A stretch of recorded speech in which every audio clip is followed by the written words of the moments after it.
ರಾಜ್ಯಪಾಲರು ಅವರ ಕರ್ತವ್ಯ ನಿಭಾಯಿಸಲು ವಿಫಲರಾಗಿದ್ದಾರೆ.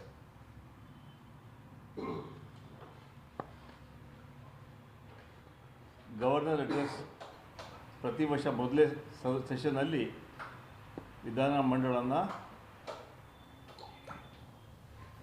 ಅಡ್ರೆಸ್ ಮಾಡುತ್ತಾ ಪರಿಪಾಠ ಇದೆ. ಸರ್ಕಾರದ ಡಾಕ್ಯುಮೆಂಟ್ ಅಂದರೆ ವಿಷನ್ ಡಾಕ್ಯುಮೆಂಟ್, ಕ್ಯಾಬಿನೆಟ್ ಪ್ರಿಪೇರ್ ಮಾಡ್ತಾ ಡಾಕ್ಯುಮೆಂಟ್ನ ಓದೋದು ಸಂಪ್ರದಾಯ. ಅದನ್ನು ಬಿಟ್ಟು ಎಲ್ಲ ಕೆಲಸ ಮಾಡಿದ್ದಾರೆ ಗವರ್ನರ್ ಅವರು. ಅವರ ನಡೆ ರಾಜ್ಯದ ಜನರಿಗೆ ಅನ್ಯಾಯ ಆಗಿದೆ, ಮುಜುಗರ ತಂದಿದೆ. ಕೇಂದ್ರ ಸರ್ಕಾರ ಕೈಗುಂಬೆಯಾಗಿ ವರ್ತನೆ ಮಾಡ್ತಕ್ಕಂಥ ಗವರ್ನರ್ ಅವರು ಅದಕ್ಕೆ ಸಾಕಷ್ಟು ರಾಜ್ಯದ ಜನತೆ ಬೇಸರವನ್ನು ವ್ಯಕ್ತಪಡಿಸಿದ್ದಾರೆ. ಇಲ್ಲಿ ಭಾವನೆಗಳಿಗೆ ಅವಕಾಶ ಇಲ್ಲ. ಅವರ ಕರ್ತವ್ಯಗಳನ್ನು ಮಾಡಬೇಕಾದ ಕೆಲಸ ಮಾಡಲಿಲ್ಲ.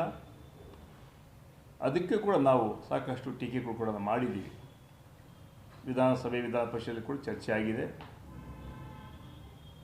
ಅವರು ಭಾಷಣ ಮಾಡಿ 2-3 ನಿಮಿಷ ಏನೋ ಭಾಷಣ ಮಾಡಿ, ಸ್ವಂತ ಭಾಷಣ ಮಾಡಿ,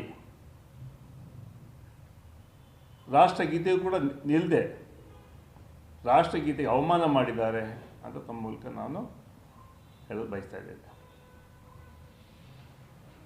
ಅವರ ನಡೆ ವಿರುದ್ಧ ಸರ್ಕಾರದ ಮುಂದಿನ ತೀರ್ಮಾನಗಳು ಈಗಾಗಲೇ ಅದ್ರ ಬಗ್ಗೆ ಮುಖ್ಯಮಂತ್ರಿಗಳು ಮತ್ತು ನಮ್ಮ ಲೀಗಲ್ ಟೀಮ್ ಏನಿದೆ ಅದ್ರ ಬಗ್ಗೆ ಚರ್ಚೆ ಮಾಡ್ತಾರೆ. ಯಾಕಂದರೆ ಇಂತಹ ಘಟನೆ ಕರ್ನಾಟಕದಲ್ಲಿ ಯಾವತ್ತೂ ಕೂಡ ಆಗಿರಲಿಲ್ಲ. ರಾಜ್ಯಪಾಲರು ತಮ್ಮ ಕರ್ತವ್ಯವನ್ನು ಮರ್ತಿದ್ದಾರೆ. ಆ ಹಿನ್ನೆಲೆ ಮುಂದೆ ಏನು ಮಾಡಬೇಕಂತ ಚರ್ಚೆ ಮಾಡಿ ಸಾಮಾನ್ಯ ಮುಖ್ಯಮಂತ್ರಿಗಳು ಲೀಗಲಾಗಿ ಏನು ಮಾಡಬೇಕಂತ ತೀರ್ಮಾನ ತಗೊಳ್ತಾರೆ.